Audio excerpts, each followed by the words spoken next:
ما أشكل حتى يفهم إنك أنت تعلم ولا أعلم إنك.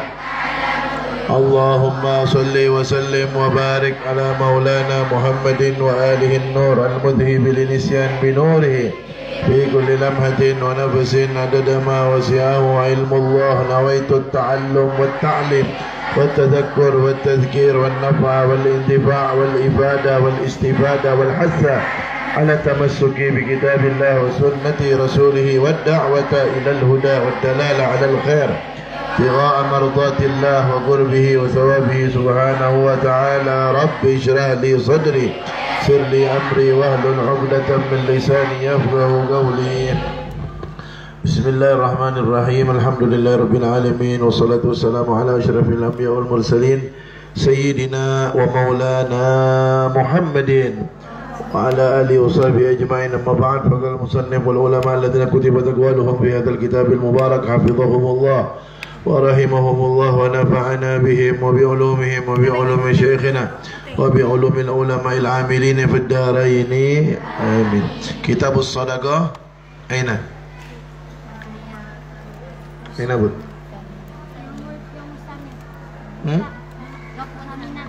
Samin.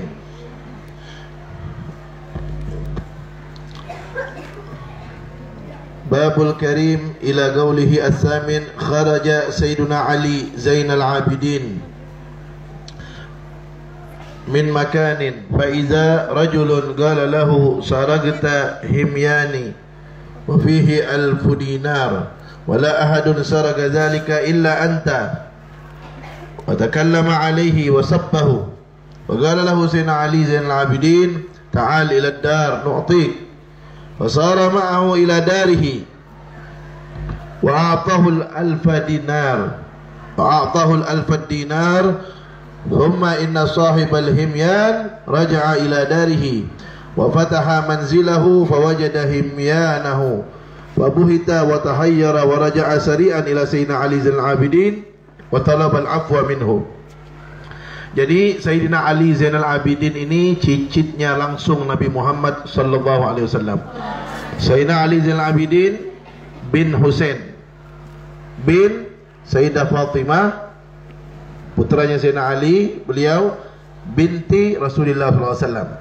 Semua nasab ke abah kecuali nasabnya Sayyidah Fatimah dan anak keturunan beliau nasabnya dari Sayyidah Fatimah, kata Nabi. Sayyidina Ali Zainal Abidin bin Husain bin Sayyidatina Fatimah binti Rasulullah SAW, cicit langsung Nabi Muhammad. Beliau pada suatu hari keluar. Beliau ini namanya Ali. Ali dijuluki Zainal Abidin, penghias para ahli ibadah atau hiasan para ahli ibadah. Beliau juga mempunyai gelar As-Sajjad karena beliau sehari semalam sujud solat sunnah mutlak 1000 rakaat. Selain tahajud, selain duha, selain qabliyah ba'diyah, selain witir, solat mutlak, sunnah mutlak yang tidak ada kaitan dengan waktu dan tidak ada kaitan dengan sebab. Sholli sunnah rakaatin ta'ala, solat sunnah mutlaknya sehari semalam 1000 rakaat. Nah, beliau pada suatu hari keluar min makanin, dari suatu tempat. Fa idza rajulun qala lahu, tiba-tiba ada seorang laki-laki berkata kepada beliau, sarakta himyani wa fihi alfu dinar, engkau telah mencuri atau mencopet, mengambil tempat duitku yang di dalamnya ada 1000 dinar. 1000 dinar, 1000 keping uang emas, yang satu dinarnya sekitar 2 juta lebih. Berarti kalau kita hitung 2 juta kali 1000, 2 miliar, kurang lebih segitu duitnya. Wala ahadun, kata laki-laki itu, tidak ada seorang pun saraqa zalika illa anta, tidak ada yang mencuri kecuali engkau. Kata laki-laki itu langsung menuduh Sayyidina Ali Zainal Abidin.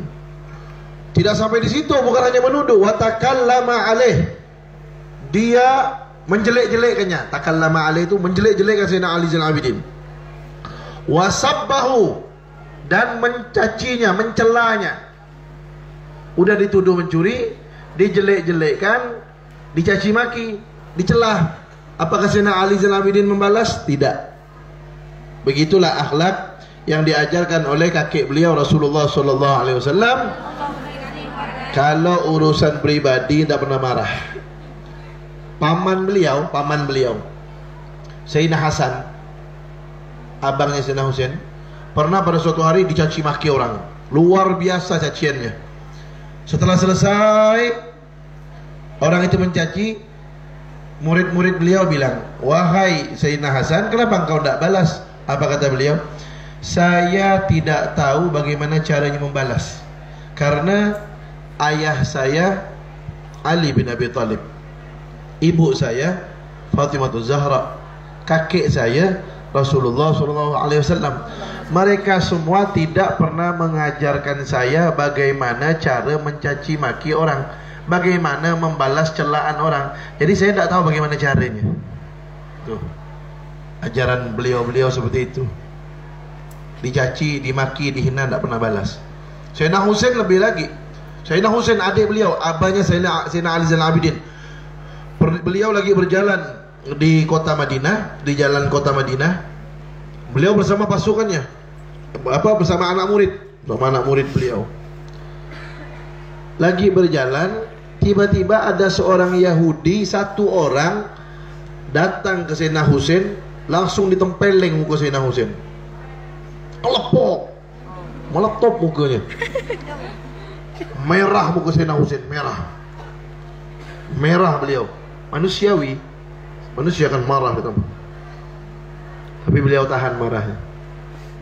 Muridnya bilang, "Wahai Sayyidina Husain, wahai cucu Rasulullah, kalau engkau mau, kalau engkau izinkan, aku tebas kepalanya pakai pedang." Apa kata Sayyidina Husain? "Kamu tahu enggak siapa yang menggerakkan tangan dia untuk menempeleng mukaku?" Murid menjawab, "Allah yang menggerakkannya." "Berarti kalau saya balas dia, saya balas Allah." Tidak balas Sayyidina Husain, jalan. Cicit Rasulullah juga begitu. Ya, karena mereka tahu dengan begitu mereka sabar, tambah naik derajatnya di sisi Allah Subhanahu Ta'ala. Kalian kalau mau naik kelas harus ikut ujian. Lulus ujian, naik kelas. Tidak lulus, tinggal kelas. Tidak ikut ujian, udah naik kelas, tambah dimarah sama guru. Kan begitu. Ada orang tak naik derajatnya tinggi, terus tidak mau dapat ujian. Tak mungkin. Orang kalau mau naik tingkat pasti harus ada ujiannya. Begitu juga ketika kita mau naik tingkat di sisi Allah, naik kedudukan makom di sisi Allah, harus dikasih ujian sama Allah. Ketika dikasih ujian, lulus, naik derajatnya. Tapi ingat, yang nama ujian itu pertama kali kena. As-sabru indas sadmatil ula, kata Nabi. As-sabru, kesabaran itu, indas sadmatil ula, ketika pertama kena musibah langsung sabar, baru itu dia mendapatkan derajat yang tinggi, baru dia mendapatkan pahala yang tidak ada hitung-hitungannya. Dalam Al-Quran Allah Ta'ala berfirman, "Innama yuwaffas sabiruna ajrahum bighairi hisab." Innama yuwaffas sabirun, sesungguhnya orang-orang yang sabar dibalas ajrahum, pahalanya, bighairi hisab, tanpa ada hitung-hitungannya. Berapa pahala orang yang sabar? Tidak ada yang tahu kecuali Allah SWT, tanpa ada hitungannya. Nah, kalau orang mau mendapatkan pahala yang sabar tersebut tanpa hitung-hitungan, dengan syarat ketika kena langsung sabar. Jangan ketika kena ngomel dulu, setelah itu baru sabar. Oh, tidak dapat seperti itu. Ya kan ada ceritanya tuh di dalam kitab Riyadhus Shalihin. Ada seorang wanita, anaknya meninggal, nangis. Nabi Muhammad lewat, dia tidak kenal kalau ini Nabi Muhammad. Nabi Muhammad suruh sabar. Dia bilang, "Kamu tidak merasakan apa yang aku rasakan." Marah dia. Nabi Muhammad lewat langsung.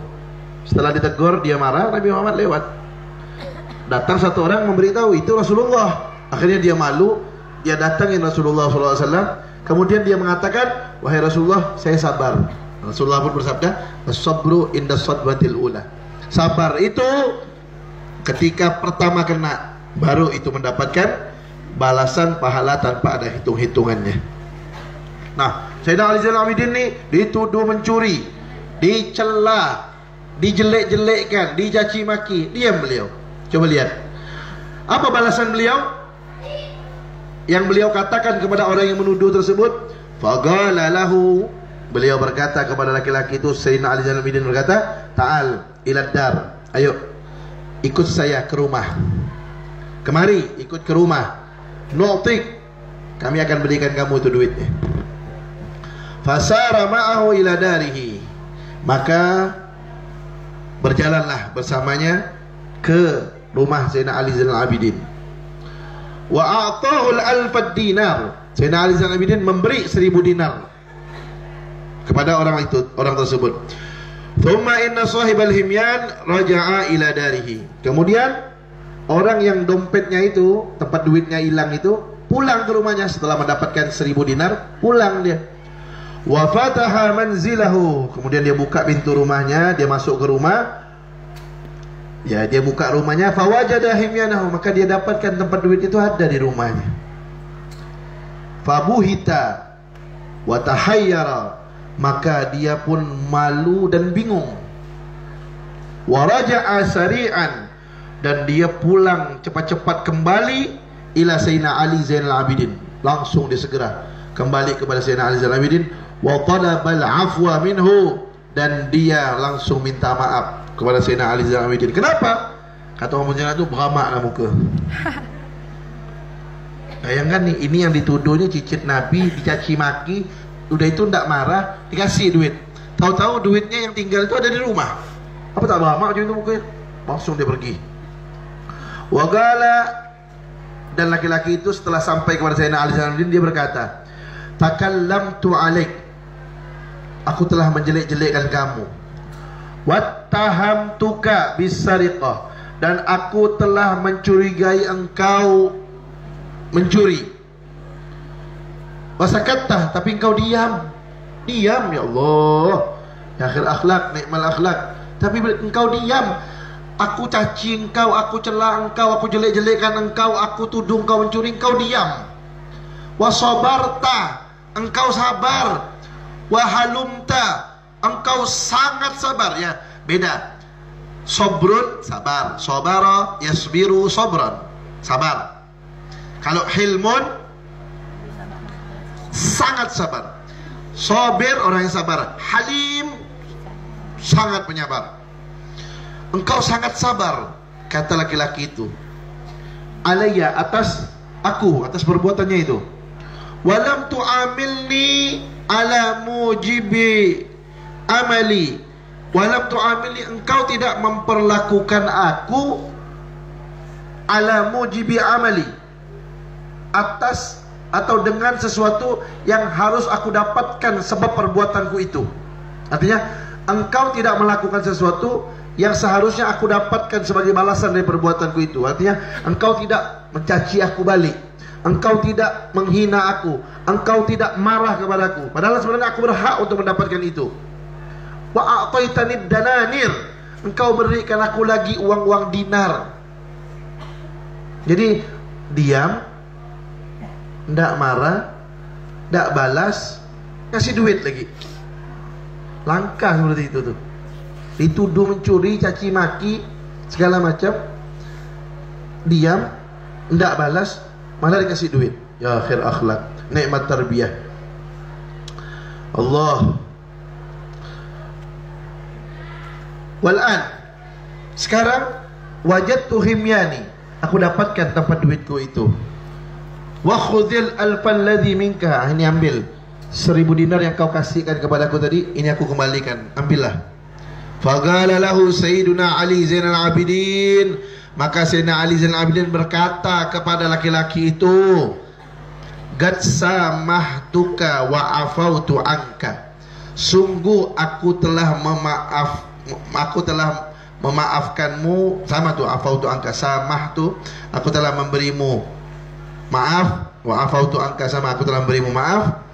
Wal alfu lak, ya Allah, itu 1000 dinar buat kamu. Wa barakallahu lak, ya Allah, didoakan lagi, semoga Allah berkahi untukmu. Nah ini, nih Wa nahnu ahlal bait, dan kami keluarga Nabi, iza akhrajna syai'an, kalau kami sudah keluarkan sesuatu, la narudduhu, kami tidak ambil lagi. Kalau kami sudah keluarkan, pantang kami ngambil lagi. Itu salah satu ciri khas keluarga Nabi. Itu salah satu ciri khas Habib dan Syarifah. Kalau ada Habib Syarifah pelit, nasabnya diragukan, keturunan siapa dia, Nabi Muhammad atau keturunan Fir'aun, Nabi Muhammad atau keturunan Qarun. Coba lihat tuh, kata Sayyidina Ali Zainal Abidin, nahnu ahlal bait idza akhrajna syai'an la narudduh. Kami para keluarga Nabi kalau udah mengeluarkan sesuatu, pantang kami ambil lagi. Iya kalau keluar 10.000, iya kalau keluarnya 20.000, 2M nih, 2M keluar, 2M Alphard baru 2 dapat. Bayangkan nanti misagu panjang tenggelam. Bayangkan 2M. Ya Allah, ya khair akhlak. Allah yarzuqna adabahu. Ya Allah. Insyaallah. Inilah nikmatnya baca kitab tentang akhlak ya. Kita baca ya sejuk hati kita dengarnya. Ya. Mudah-mudahan, kata Habib Ali Al-Habsyi mengatakan, kata Al-Habib Abdullah bin Al-Haddad mengatakan, wa madau ala qasdis sabili ila al-ula gadaman ala gadamin bijiddin auza'i. Wa madau, mereka para orang-orang yang hebat-hebat ini di dalam akhlak, di dalam ilmunya udah berlalu, ala qasdis sabil, yang mana tujuan mereka adalah menempuh jalan ilal ula, ke derajat yang tinggi di sisi Allah. Jadi mereka tidak ada tujuan lain. Tujuan mereka ila qasdis ala qasdis sabil ilal ula. Wa madau, mereka sudah berlalu ala qasdis sabil ilal ula. Tujuan mereka menempuh jalan untuk satu aja, ilal ula, ke derajat yang tinggi di sisi Allah. Gadaman ala gadamin, selangkah demi selangkah, bijiddin auza'i, dengan semangat, dengan kesungguhan yang benar. Jadi kalau kita tidak bisa seperti beliau tu, sikit-sikit lah. Ma la yudraku kulluhu la yutraku kulluhu, yang tidak bisa dicapai semuanya, minimal jangan ditinggalkan semuanya, sikit-sikit mengikuti beliau. Minimal tu yang pertama, minimal kalau kita belum bisa seperti beliau seluruhnya, tuh coba lihat beliau dicaci maki diam, tidak balas, malah diganti duitnya. Nah kalau kita belum bisa seperti itu, minimal tuh diam ya kita minimal. Ada orang nuduh mencuri, minimal ketika dia caci maki, minimal tuh kita diam, jangan marah, kita ngomong, bukan saya yang curi. Nah, itu minimal lah, itu minimal. Kalau beliau enggak diam, beliau enggak ada bilang bukan saya yang curi, enggak, diganti duitnya. Nah kalau kita belum seperti itu, belum bisa seperti itu, karena enggak ada duit yang mau dikasihkan, misalnya enggak ada duit yang mau dikasihkan seperti itu, minimal maaf, bukan anda yang curi. Wah, ente pembohong. Udah diam. Itu minimal seperti itu. Jangan marah, sabar, naik langsung derajat, melesut naik ke atas. Derajat ya, langsung dapat pahala tanpa hisab. Nah,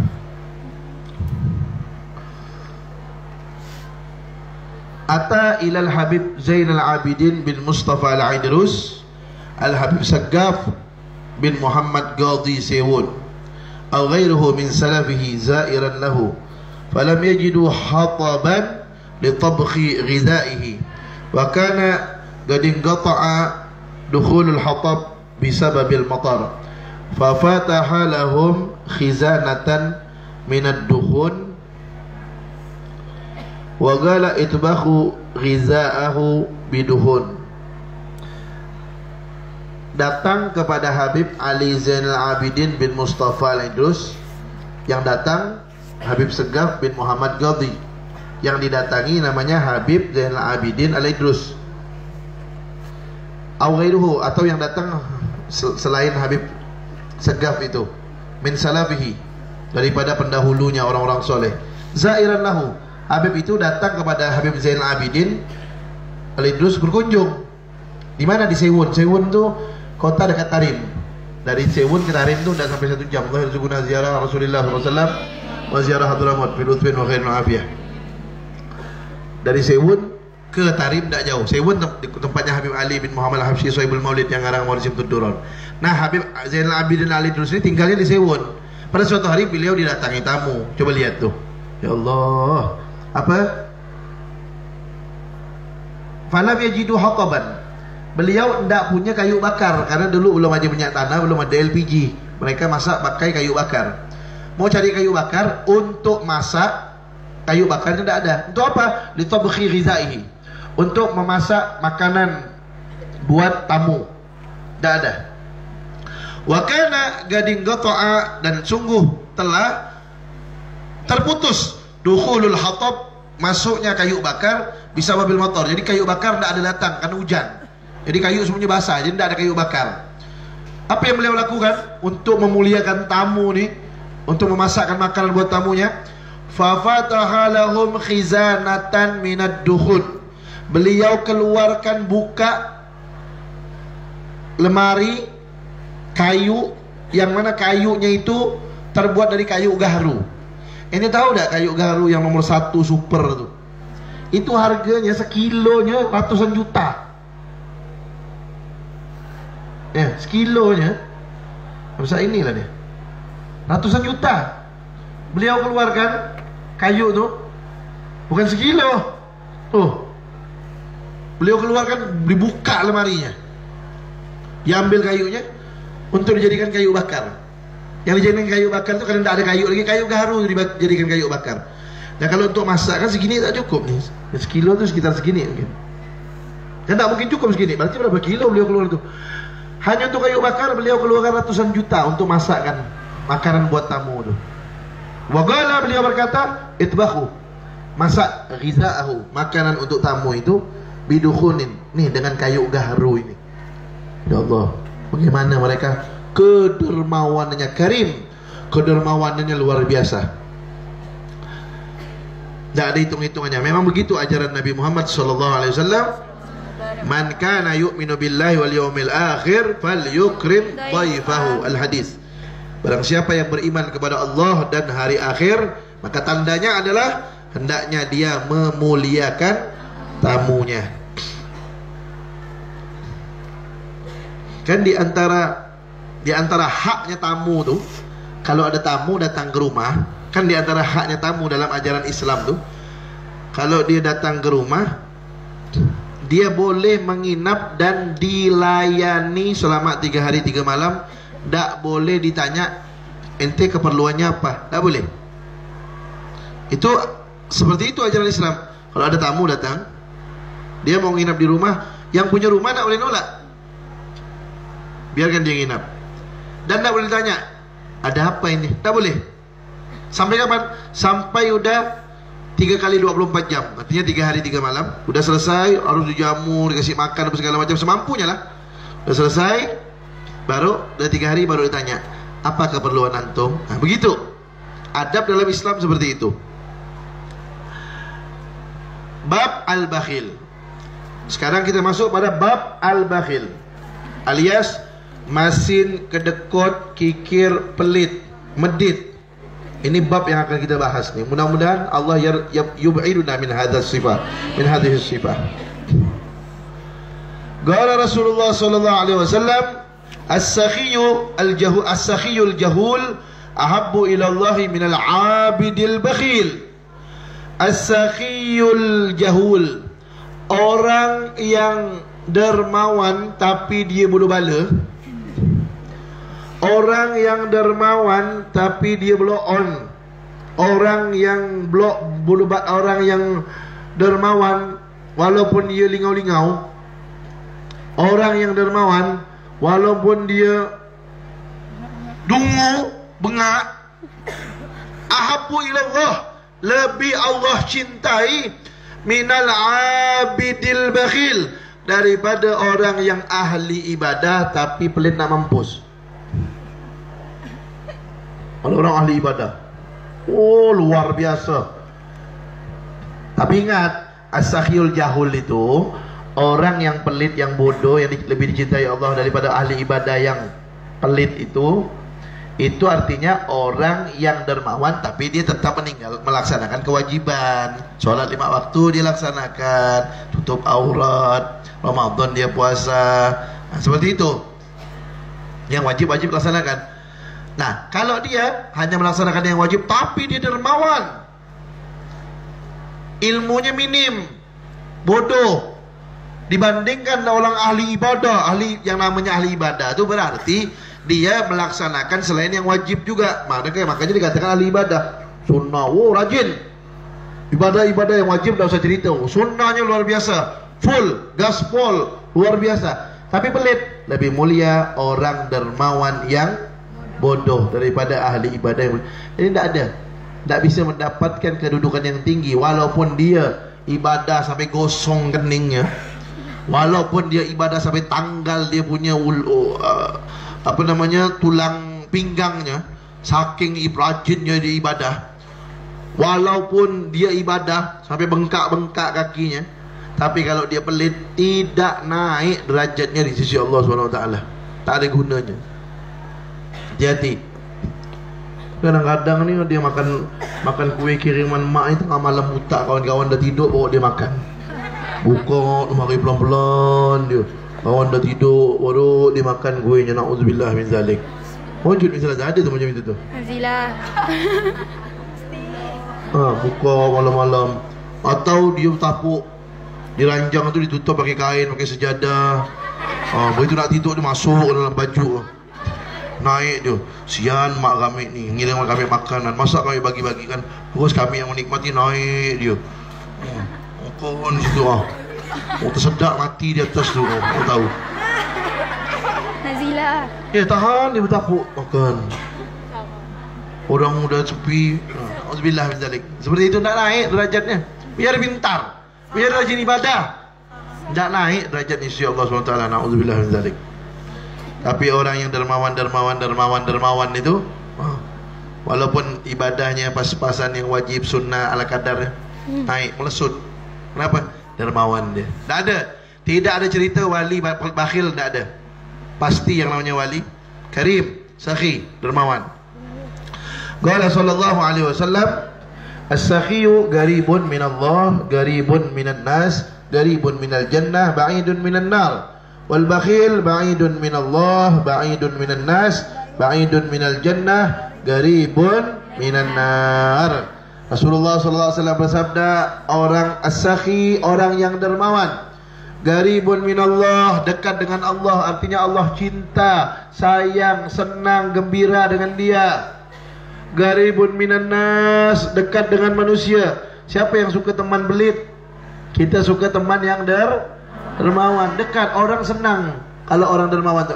Al-insan abdul ihsan. Yang namanya manusia itu menjadi hambanya kebaikan. Artinya kalau ada orang berbuat baik kepada kita, pasti yang namanya manusia akan senang kepada orang itu. Itu namanya tabiatul insan, watak manusia seperti itu. Ada orang berbuat baik, pasti dia senang. Makanya ketika ada orang tidak senang dengan kalian, koreksi diri kita sendiri. Kenapa orang itu tidak senang sama kita? Apa sebabnya? Lihat. Kalau dia tidak senang sama kita karena sifat kita yang tidak baik, berarti sifat kita itu yang harus kita perbaiki. Tapi kalau dia tidak senang sama kita karena kita menegakkan amar ma'ruf nahi mungkar, berarti dianya yang salah, kitanya tetap jalan. Dia tidak senang nih sama kita. Kenapa? Karena di antara kalian bangunkan dia sholat tahajud subuh. Saya, woi, gumna, bangun. Dia tidak senang gara-gara itu. Tak bisa, dia yang salah berarti. Yang dia tetap istiqomah, karena itu dalam keadaan benar sekarang. Tapi kalau dia benci sama ente, nanti koreksi, ngapa dia benci sama anak ya? Padahal anak tidak pernah ganggu dia. Ternyata pelit. Nah, itu sifatnya yang membuat orang benci. Itu sifatnya yang dirubah. Nah, orang yang dermawan dekat dengan manusia, manusia senang, manusia cinta dengan orang yang dermawan. Qaribun minal jannah, dekat dengan surga. Ba'idun minan nar, jauh dari neraka. Dekat dengan Allah, dekat dengan manusia, dekat dengan surga, jauh dari neraka.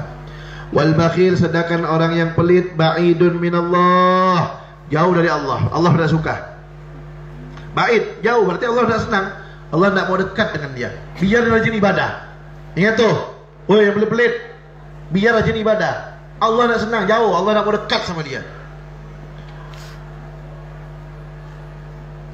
Ba'idun minan nas, jauh dari manusia. Manusia tidak senang sama orang pelit. Ba'idun minal jannah, jauh dari surga. Garibun minan nar, dekat dengan neraka. Ya, itu ada ceritanya tuh. Ada cerita seorang istri pelit luar biasa. Suaminya punya toko. Suami punya toko, istrinya pelit nak mampus. Setiap suaminya mau makan enak, dilarang sama istrinya. Setiap suaminya mau beli pakaian bagus, dilarang. Setiap suaminya mau menikmati hasil jeripaya dia banting tulang lintang pukang, mulai buka toko pagi pulang petang. Oh, luar biasa. Suami nak makan nyaman, kata istri, jangan bang, tahan, kita makan ala kadarnya, kita tabung dulu duit kita. Sabar lakinya, ya, sabar. Laki macam itu tuh, laki yang menumpuk dalam hati. Nah, itu istrinya istri kualat macam itu. Kadang-kadang tuh tak kuasa, tahan sama dia. Sabar lakinya. Istri tak sadar diri, itu istri kualat namanya. Coba tengok apa akhirnya. Suami mau makan, bang jangan mau, jadi dia ngaturnya. Ya, kata Al-Habib Abdullah Al-Haddad, yang kelas berapa yang main belajar sama Ustaz tuh? Al-Habib Abdullah bin Al-Haddad, dua sanawi, sanawi. Apa kata Al-Habib Abdullah bin Al-Haddad? Kalau ada istri ngatur-ngatur suami, itu suaminya suami yang dungu, kata beliau. Ini yang ngomong Wali Kutub, pemimpin para wali. Coba lihat di dalam kitab An-Nasaihud Diniyah. Kalau ada laki-laki diatur sama suami, diatur sama istrinya, maka laki-laki itu laki-laki dungu. Berarti kalau kalian nanti punya suami, kalian yang ngatur-ngatur lagi, berarti laki kalian bulu balu. Laki kalian orang dungu, berarti bukan orang cerdas. Makanya jangan biarkan laki kalian menjadi orang dungu. Jadikan laki kalian orang yang cerdas di sisi Allah SWT. Bagaimana? Kalian yang ikut kepada dia. Ya, kalian yang harus taat kepada dia. Tadi ada orang inbox Ustaz. Ustaz mau enggak, dia chat Ustaz, tak tahu dapat nomor Ustaz dari mana. Ustaz mau tanya, boleh. Apa dia bilang? Tadi itu, Ustaz, bagaimana, dia bilang, bagaimana kalau ada suami dan istri, dia ini bertengkar karena suami ingin tinggal sama istri di rumah orang tua suami, si istri ingin tinggal bersama suami di rumah orang tua istri. Bagaimana Ustaz? Ustaz bilang, ente ikut suami atau ente cari kontrakan, jadi ente hidupnya mandiri. Kalau belum bisa, ikut suami. Apa dia bilang? Jawab lagi dia, enggak Ustaz, kita ada rencana mau bangun rumah, cuman ada masalah lagi Ustaz. Mau bangun rumah di tanah siapa? Tanah milik suami atau tanah milik istri? Tuh, coba lihat. Ini kejadian nyata nih. Ustaz jawab lagi singkat, ente ikut suami, gitu aja. Suami, ar-rijalu qawwamuna 'alan nisa', al-ayah dalam Al-Quran. Laki-laki itu yang mengatur perempuan, jangan terbalik. Kalau laki-laki diatur perempuan, kata Al-Habib Abdullah Al-Haddad, itu laki-laki dungu. Apa dalam hadis Nabi Muhammad SAW sabda, la yuflihu qaumun wallau amrahum imra'atan.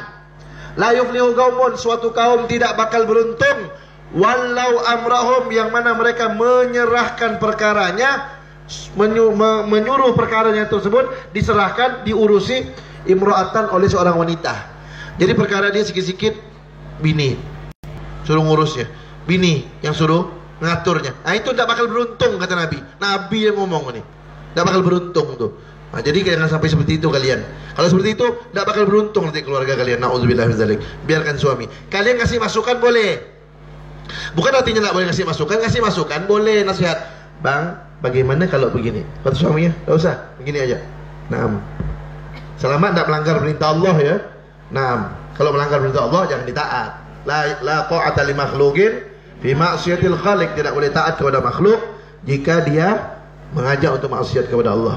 Nah, jadi cerita tadi itu, seorang suami punya toko, istrinya pelit.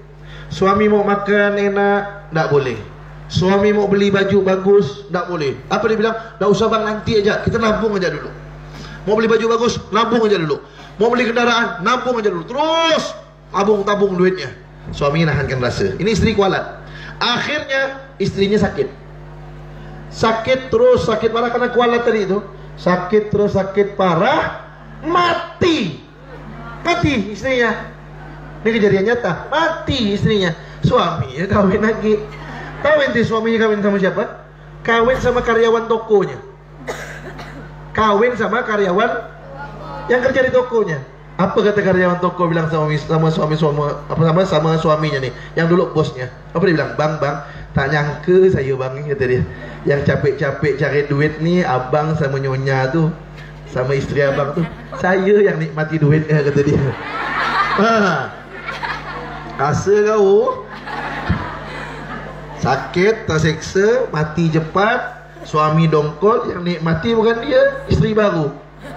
Karyawan itu tiap hari dapat, tiap bulan udah dapat gaji. Habis itu mati jadi istri mantan bosnya, sekarang jadi suaminya, dia yang nikmati hartanya. Nah, itu Allah jadikan pelajaran untuk kita yang mendengar dan melihat, jangan jadi seperti itu. Suami yang ngatur, itu pelajaran pertama, biar suami yang ngatur. Pelajaran kedua, jangan jadi orang pelit. Nah, al-thalis, yang ketiga, al-ghaniyul bakhil ya'ishu fid dunya 'ishatal fuqara wa yuhasabu fil akhirah hisabal aghniya. Habib Zain bin Sumit berkata, al-ghaniyul bakhil, orang kaya yang pelit, ya'ishu fid dunya, dia hidup di dunia, 'ishatal fuqara, seperti kehidupannya fakir miskin. Kenapa? Apa-apa pelit. Mau beli makanan enak pelit, mau beli kendaraan bagus pelit, mau beli pakaian bagus pelit, mau beli sesuatu yang untuk dia nikmati tidak mau. Duit banyak tapi pelit. Dia duit banyak, orang kaya, tapi kehidupannya seperti kehidupan orang fakir miskin. Wa yuhasabu fil akhirat, nanti di akhirat dia dihisab hartanya hisabal aghniya, seperti hisab perhitungan orang kaya. Udah di dunia sengsara, di akhirat sengsara. Udah di dunia menderita, di akhirat menderita. Lama hitungannya. Orang miskin sebentar, orang miskin nanti di akhirat sebentar. Apanya yang mau dihitung? Hartanya tidak ada. Orang yang kaya, harta berlimpah, oh panjang hitungannya. Ini harta didapatkan dari mana? Ini harta digunakan untuk apa? Banyak hisabnya, makin banyak hartanya, makin banyak hisab daripada harta tersebut. Nah, sayang kalau di dunia tidak dinikmati, di akhirat dihisab seperti hisabnya orang kaya. Wa qala al-Asma'i, sami'tu a'rabiyan wa qad wasafa rajulan faqal laqad saghura fulanun fi 'aini li'idhamid dunya fi 'ainihi wa ka'annama yara as-sa'ila malakal maut idza atahu. Dalam Ihya ini, kitab Ihya Ulumuddin. Qala al-Asma'i, ada seorang ulama bernama al-Asma'i.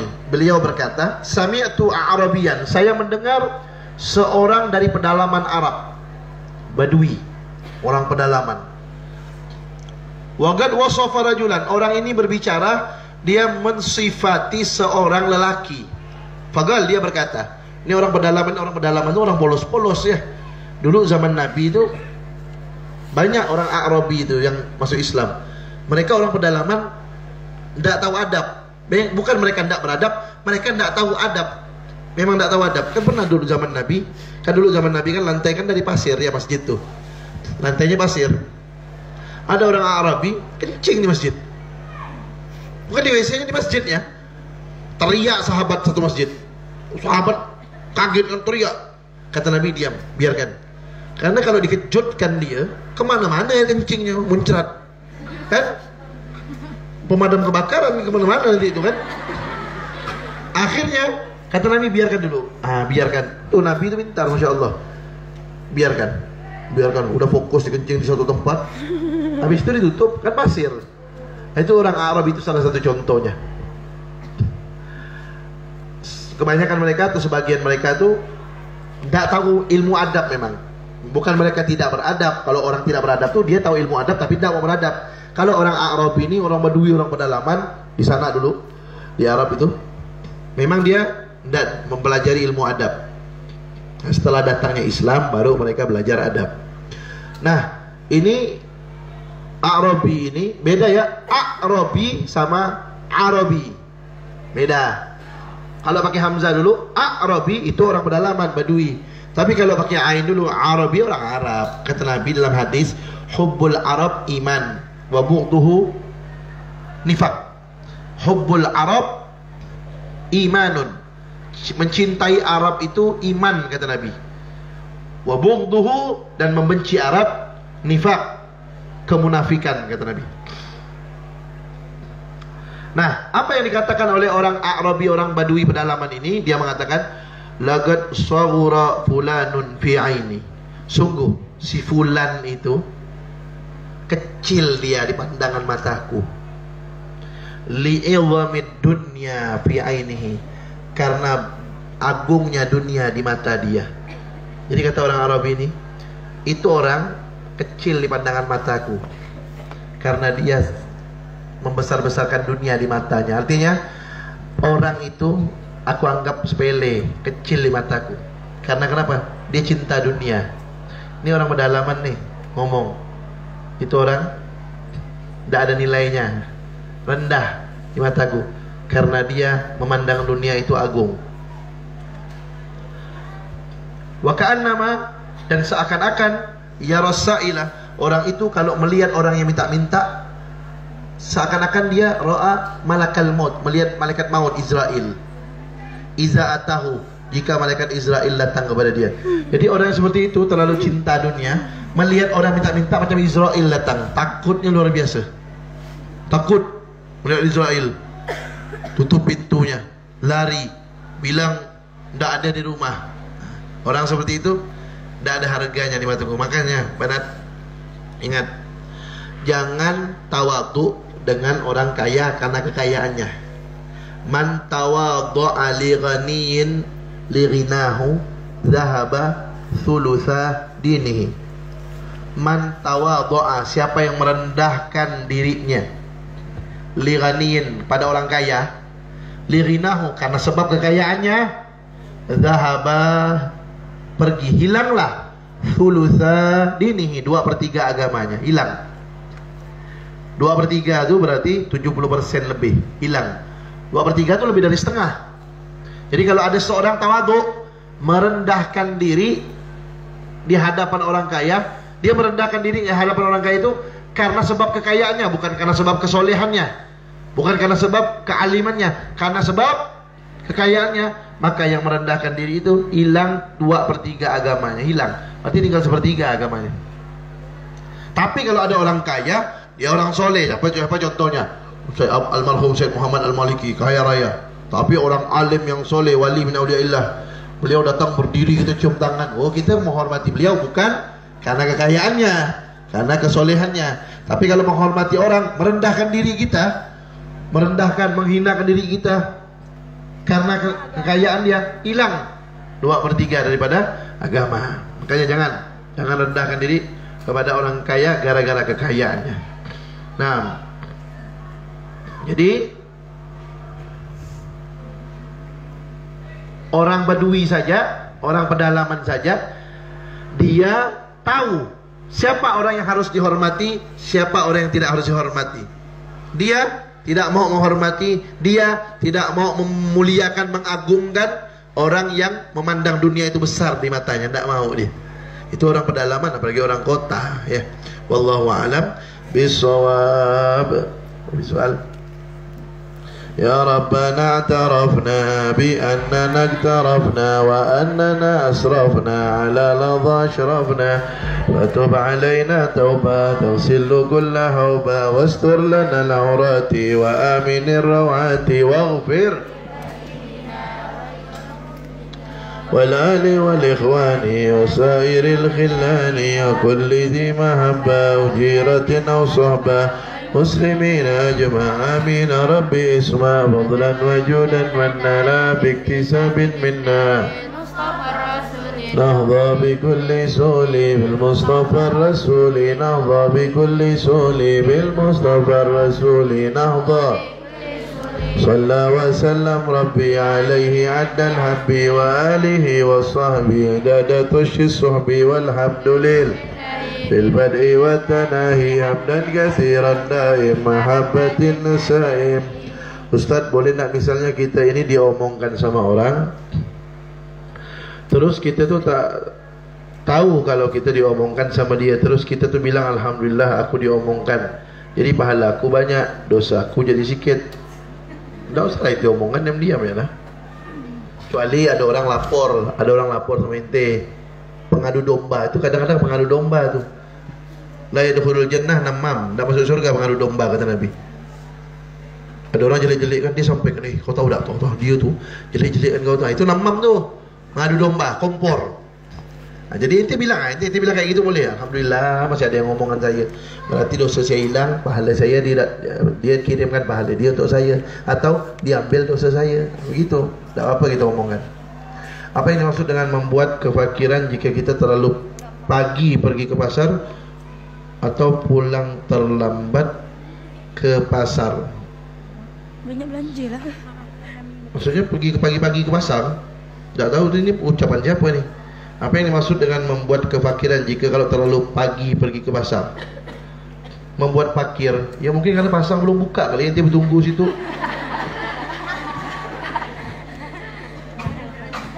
Sejelek-jeleknya tempat pasar, sebaik-baiknya tempat di atas muka bumi ini masjid, sejelek-jeleknya pasar. Ustaz, penghafal Quran nanti di hari kiamat dihisab ke dan bagaimana dibangkitkan? Penghafal Al-Quran dipakaikan nanti dikasih mahkota, dia bisa kasih mahkota buat orang tuanya. Nah, kalau urusan dihisab, wallahu a'lam.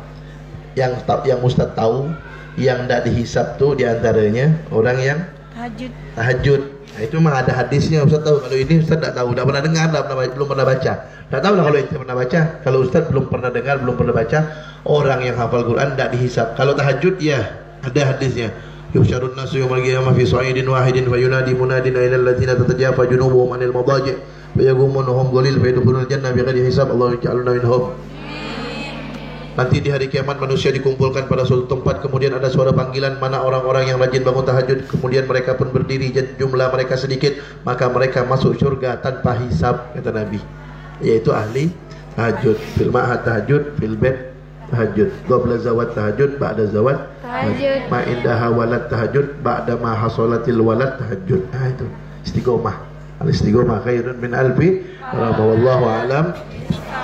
Bismillahirrahmanirrahim. Al-Fatihah ila hadratin Nabi al-Mustafa Sayyidina Muhammadin sallallahu alaihi wa alihi wasallam, thumma ila arwah abaihi wa ikhwanihi min al-anbiya wal mursalin bis sahabat tabi'in wa man tabi'ahum bi ihsan ila yaumiddin, thumma ila sayyidina al-imam al-muhajir illallah Ahmad bin Isa Zainul Waqil Muqaddam Muhammad bin Ali Ba'alawi Sulaim wa Farim jami' sadatina al-Ba'alawi, thumma ila ruhumi Syarif Hafsah bin Umar Gadi wa Hamil Habib Umar bin Abu Bakar Muhtar, thumma ila ruh Al-Habib Hasan bin Ahmad Bahar Zaid Muhammad bin Alwi al-Maliki jami' masyayikhina, thumma al-Habib Salih bin al-Haddad bin Habib Mustafa bin Salih Haddad wa zawjatihi, thumma ila al-Syarif, thumma ila al-Syarifah Radhiyah binti Abdurrahman al-Baiti, thumma ila al-Habib Husain bin Ahmad Gadi Habib Abdurrahman bin Husain Gadi bin Habib Andus bin Abdurrahman Aidu, thumma ila arwah udhkurna amwatakunna.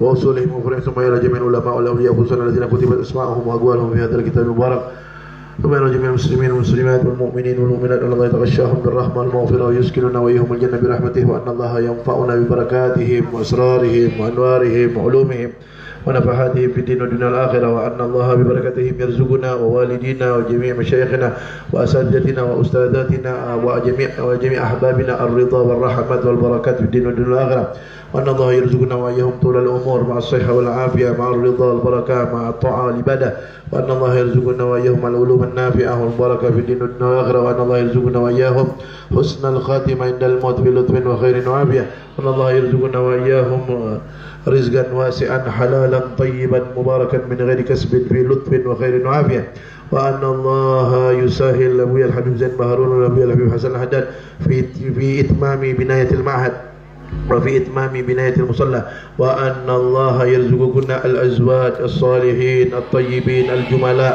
ظاهرا وباطنا على هذه النية كل نية صالحة، ومن وسلفنا صالح ببركة الفاتحة.